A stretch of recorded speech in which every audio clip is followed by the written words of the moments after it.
guys, how y'all doing today? My name is Franchise Fanatic and welcome back to the channel. And today, if you guys, this is another video game review. Now, before we get into it, today is the day of the Super Bowl, right? Super Bowl Sunday, so if you are enjoying the game, make sure to tell me down below who you think is going to win, Chiefs or Eagles. And yeah, enjoy the game. But anyway, we're probably going to get more trailers for Indiana Jones 5, I think, so lots of cool franchise stuff will also be there, so that's kind of cool, so I'll report on that stuff soon. But today's, of course, my Hogwarts Legacy review. Not necessarily an entire review, because I'm only like 8 to 9 hours in. I want to be 100 hours in, because it's so freaking fun, but, it definitely is, I need to take that into consideration. It's not a full-blown review. It's more like a first impressions thing. Thank you to Echo Killshot for making the thumbnail. Pretty effing cool. And, yeah, can't wait to get on with it. So, a lot of, also, I'm not showing any gameplay because it's on Series X, and my Series X doesn't like my filming device. Once that changes, I'll be able to, but right now you're just stuck with me, plus work, it's whatever. Anyway, so yeah, this game, it's been kind of heavily under fire, and I'm going to get into why at the end, but the main course, right, the main meal of this video is going to be a review, a first impressions review of Hogwarts Legacy for the Xbox Series X. Every single effing review out there starts off by saying, J.K. Rowling sucks, but here's the review. Or J.K. Rowling horrible, it sucks. Or J.K. Rowling, everyone mentions J.K. motherfudging Rowling. I'm going to start off my review by talking about the game and not the woman. So if you enjoy that at least, make sure to like the video and subscribe, alright? For God's sake, I'm one of the only reviewers, I think, to legitimately review a game, not review a woman. So here we go, Hogwarts Legacy. This is a game that I don't know quite is canon, but it's set in the 1800s before Fantastic Beasts, for Harry Potter, of course. And you make your own character, right? You can make a woman, you can make a dude. They don't really call it that. It's one of those woke things, but anyway, we'll get into it. But I made me, I didn't really want to add my hairstyle, one, because it's not in the game, because they don't have a 24-year-old who's half balding. They also don't have, my glasses, so they're a little wonky. But, it looks kind of like me, I guess. Maybe when I was 15, 16, it looked kind of like me if I had glasses. But, so you make your own character, right? You, whoever the fudge you want. And then from there you set off on your journey. And you meet Professor Fig, and you meet all these really cool professors. Again, no spoilers down below. I haven't even finished the campaign. But you meet these professors, you meet these students, and it's an excellent product. I mean, really. I mean, as far as negatives, I'll get into that. But as far as positives, it's overwhelming with positives. And I'm not just saying that because, the J.K. Rowling thing. I'm not just saying that because, everyone loves it. I genuinely effing love this game. If you're a fan of Harry Potter and Fantastic Beasts, or just the wizarding world as a whole, you need to get this game. I think the best Harry Potter game so far is Lego Harry Potter Collection, which is a Harry Potter game. This is not necessarily a Harry Potter game. It's in the same world as Harry Potter, but Harry's not in it. So it's not really a Harry Potter game. It's more like a wizarding world game. But this obviously beats Lego Harry Potter by quite a lot. And you know how much I love Lego games. And I think Lego games are top of the line products for gaming. And this definitely, this is the Lego Star Wars of the Skywalker Saga for Harry Potter, for that Wizarding World franchise, you know what I mean? Lego Star Wars Skywalker Saga had everything you want from the Skywalker Saga, right? Episode 1 to 9 of the movies. This is basically what it's doing. You can go to Hogwarts, you can go to Hogsmeade, you can go do classes, you can learn new spells and tame beasts and get a room of requirement and upgrade your room, and you can change your person. There's RPG elements. The graphics are fantastic, even in performance mode where I'm playing 60 FPS for the most part. It's just a really well-made game. And again, there's a lot of controversy like, it's made by the guys that made Disney Infinity and Cars 3, Driven to Win. Cars 3 was an alright game. I don't have it anymore. Cars 2 was better. But, look, Cars 3, everyone's going to say, Cars 3, that's a kid's game. Cars 3 was a good game. It wasn't the best racing game in the world, but it was a decently competent game for a very good film. And this, to go from Cars 3, which was, maybe like a 6 or a 7, to this, which is, in my opinion, a 9, is very, very freaking amazing. But again, if you weren't a Harry Potter fan, and you're like, I don't really like the movies, or I haven't read the books, you necessarily don't really have to. You have to kind of like the world and the lore at least a little bit, because if you absolutely hate the Wizarding World for any XYZ amount of reasons, obviously you're not going to have fun with it. It's like, why the hell would you play Middle-earth Shadow of Mordor if you don't like Lord of the Rings? Why would you play Lego Star Wars if you hate Star Wars? You have to like the source material at least a little bit to get the full, enjoyment out of this game. And look, like I said, you don't need to read the books, you don't need to watch the movies. I advise you to, because they're good movies, I haven't read the books, but they're good movies. And I think that this world definitely captures the magic. It really does. I think that just flying on a broom over Hogwarts or over Hogsmeade and seeing like a creature in the water, or just hitting the B button to roll and then hitting Y, Protego, and shooting whatever spell, Confringo or Depulso or freaking Expelliarmus, or effing going stealth. You can literally put like an invisible spell on and Petrificus Totalis and people turn to stone. I mean, it's got every spell you'd want. It's got every single location you'd want. Again, you're not going to see Hagrid's hut, or you're not going to see half these people because they're not born yet. But, it does have the same feel to it, because you're in the game. You make your character. You are in the game. So I, as a 15-year-old, whatever, and running around this castle seeing ghosts, or seeing, like sometimes you'll turn a corner and you'll see a student like dancing because he bought like enchanted socks, or you'll see a student like running around with books and he's fumbling around, or there's a blind guy in the school who just walks using the wand to like see, kind of. There's a lot of really unique details like that. There's one girl like on a wall, like standing like exorcist shit on the wall. It's crazy. You can go to Hogsmeade and buy spells and buy potions, and it's overwhelming, the stuff you can do, and it's fun. Extremely freaking fun. Again, as a Harry Potter fan, I can't get enough of it. There are some issues, which I'll get into. It is woke a little bit, if you were kind of nervous about that. I don't think J.K. Rowling has any input on this game. She just invented the franchise. But there's the it's funny because I'll talk about it. The whole trans community, they all freaked out. There's a lesbian in the game. There's a trans in the game. I originally thought it was a woman who like had her voice cursed, but I don't know. I don't care. I don't know. But I'm pretty sure it's a trans woman in the Three Broomsticks and Hogsmeade. Of course, for a straight dude like me, it's cringy as all hell and it's weird. But I guess for those people who enjoy that stuff, it's there. And I don't know why people are biatching online saying, you hate trans when they're in the game. Whatever. Seems like a lot of people that don't like this game didn't really play this game, huh? But going forward, I think that, yes, there's one or two woke things. It's not a big deal, right? It's not. It's got to be in there, right? You got to tick your freaking boxes, Do we have this? Do we have that? Okay, good. Move it. That's how it is. It's cringy. Doesn't make any effing sense. It's just there to be there, and no input on the story. Whatever. So that being said, as far as real negatives that I'm going to dock points for, because I said I gave it a 9, this game, when it works, is beautiful, right? Everything comes together. You're exploring the castle, you're doing classes, you're exploring, on broom or running around, or you're buying potions, or you're going to vendors, or you're doing side quests, or you're engaging in really, really good combat. And again, when it works, it's amazing. But when it doesn't work, you get reminded you're in a video game that has recently come out and that desperately needs patches, right?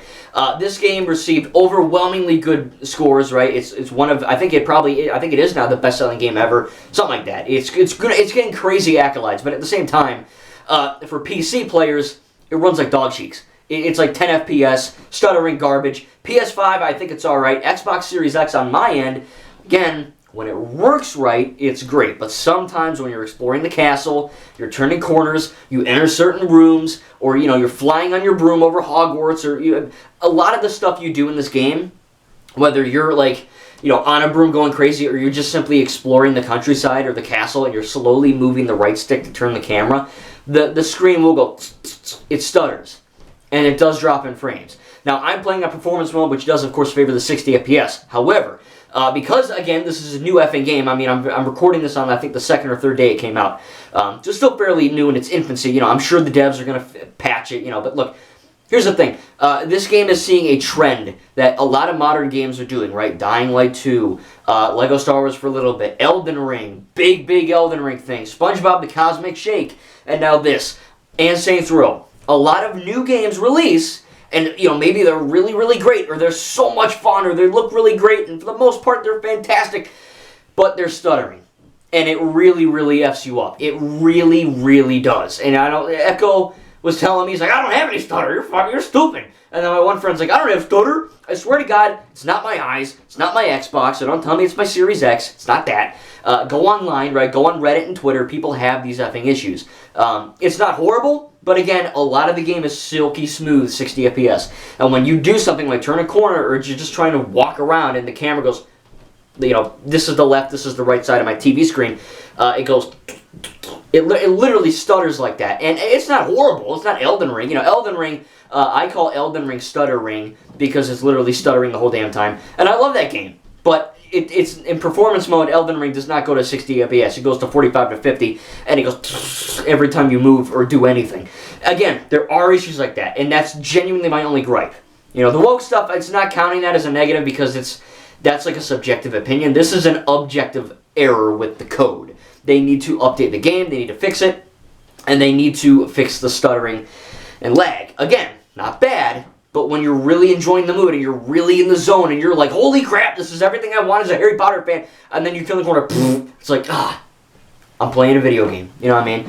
And that's, like I said, one of the main issues of game developers, right? We're in this society where gamers can, stupid gamers buy these games and they're like, well, it doesn't work right, but, you know, in 6 months it will. How about, here's an idea, how about video games, when you buy them for $60 to $80, how about they work as intended day one?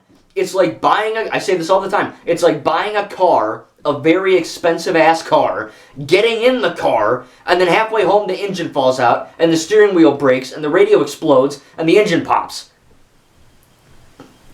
World War III would happen, you know what I mean? If the car industries would be out, they'd be in the shitter, you know what I mean? It wouldn't work. That wouldn't ever happen. But, okay, video games don't work day one for $80, and I guess it is what it is, they'll fix it. We gotta stop promoting that BS, garbage.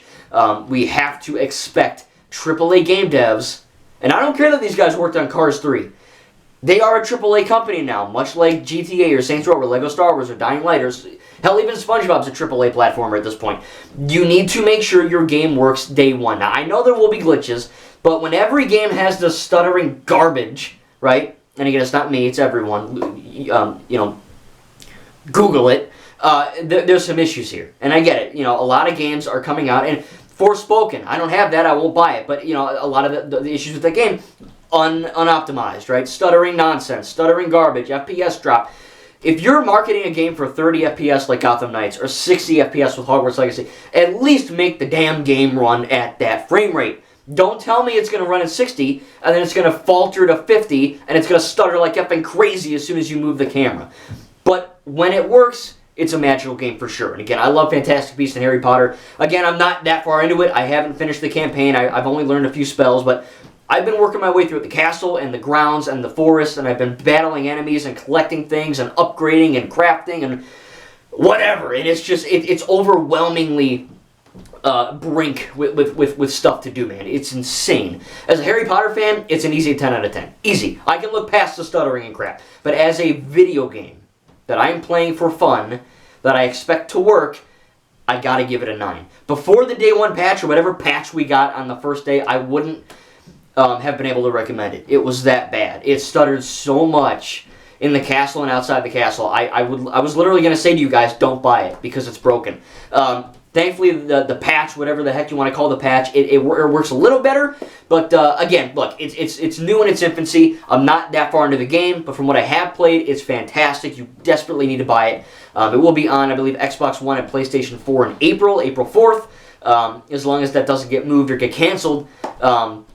Like Gotham Knights, but so far, man, I'm having a freaking blast, man. It's fantastic. I love playing it, and like I said, my only real issue is the stuttering. It does take you out of it, and again, it just reminds you that it's a video game and that it's got to be patched. So once these developers patch it, and I think they will, I think they care about their game, right? SpongeBob Cosmic Shake, great game, but that game stutters really bad, and there's no patch yet. So I don't think these SpongeBob game devs, they don't give a fudge. They don't care. They're like, oh, we got our money, whatever.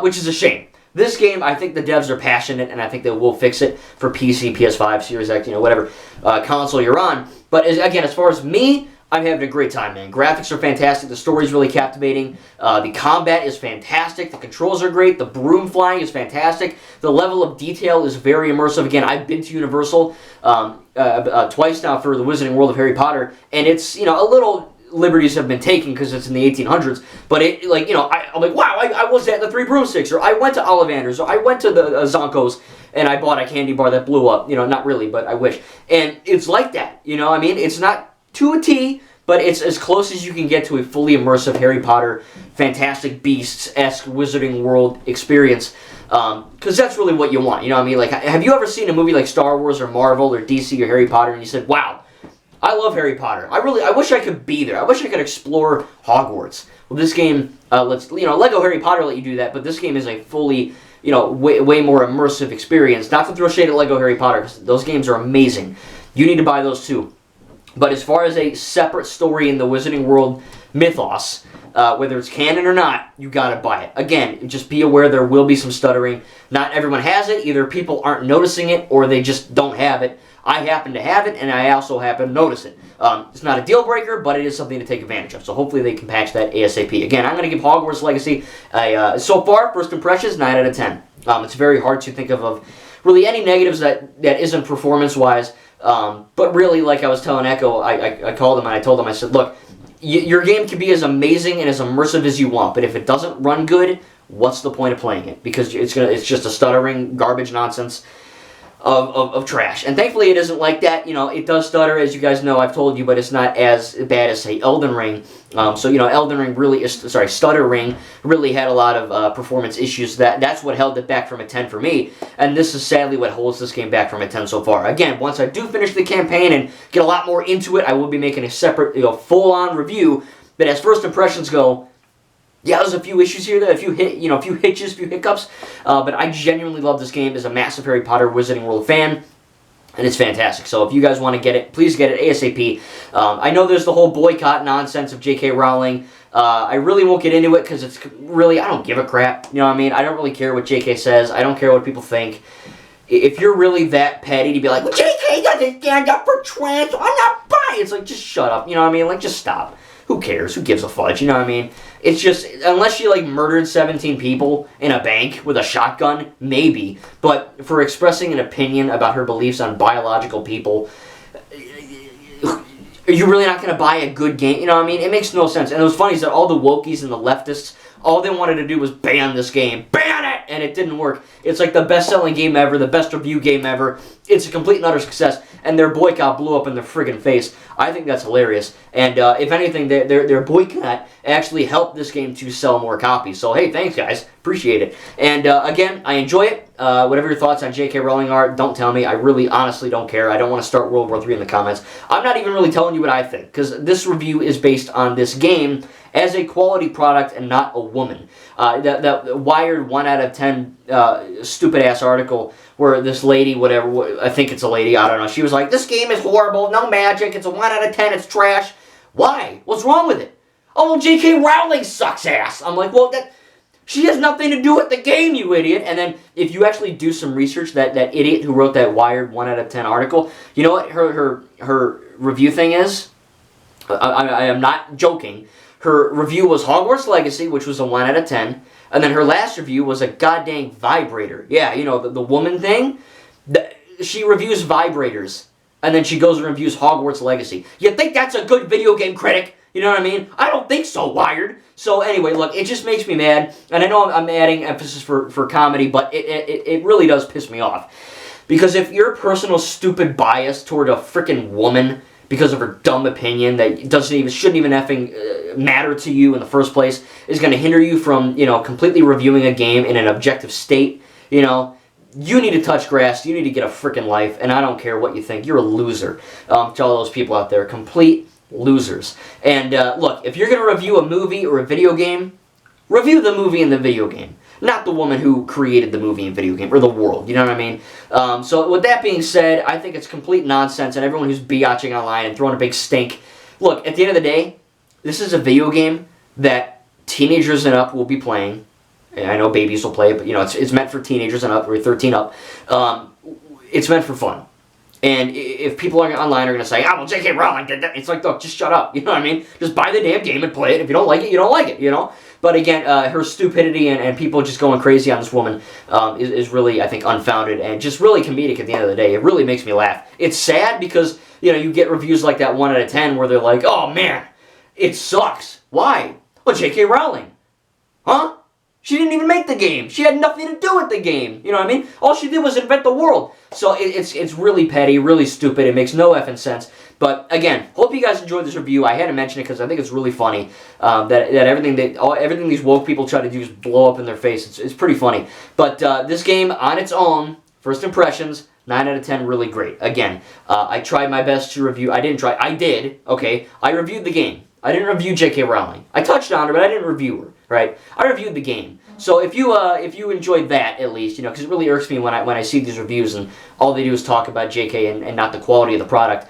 I did that, and I think the quality of the product is it's a quality product. Again, some stuttering here or there, which you do need to take into advantage, but again, they can probably patch that out eventually. So I can't wait to get more into Hogwarts Legacy. I love the game with all my heart. As a massive Harry Potter Wizarding World fan, it literally is a dream come true. Again, Lego Star Wars: The Skywalker Saga was the quintessential Star Wars game, hands down.